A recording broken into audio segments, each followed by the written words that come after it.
people have asked me about the concept of counter steer, and there has been so many videos already posted on YouTube about what counter steer is, and a lot of guys have done some great videos explaining exactly what happens and the concept and the physics behind it, and I'm not going to try to do that, but I will share kind of how I learned about it. I took a motorcycle safety course. It's the very first thing I did. I'm very glad I did do that. And they talk a lot about counter steer, because if you've never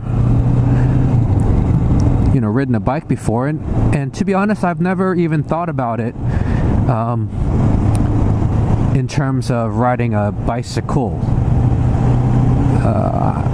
It's just one of those things that kind of happens naturally, and because I've ridden a bicycle for so long, I don't know if that's just intuitively transferred to...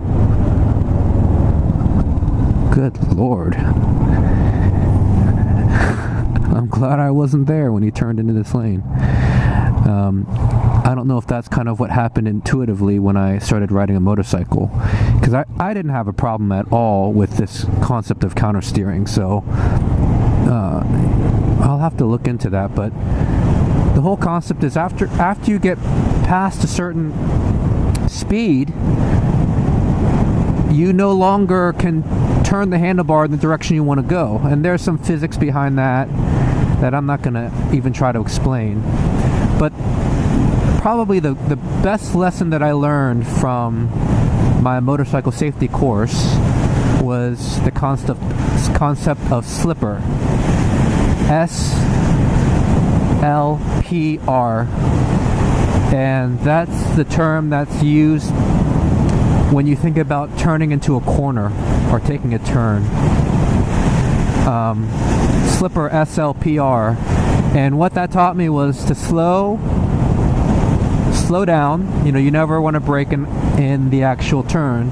You look to where you want to go, which is really key. The bike will usually go where you look.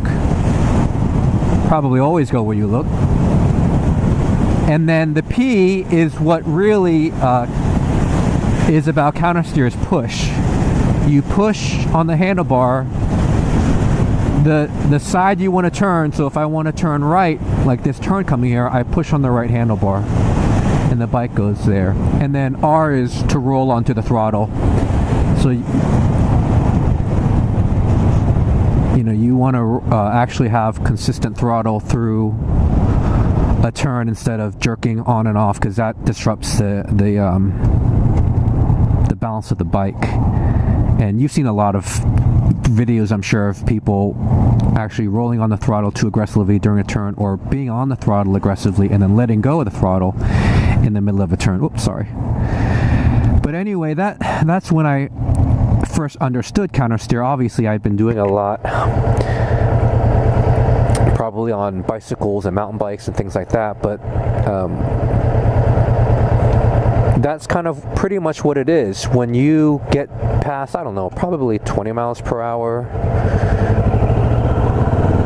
like here is low enough where I'm actually turning the steering wheel to go in the direction that I want to go. But beyond, probably right now, if I were to do that, see, I'm going to turn the handlebar to the right, and the bike is going left. I'm going to pull the handlebar toward me, which is what you would think you would need to do to go right, and the bike actually goes left.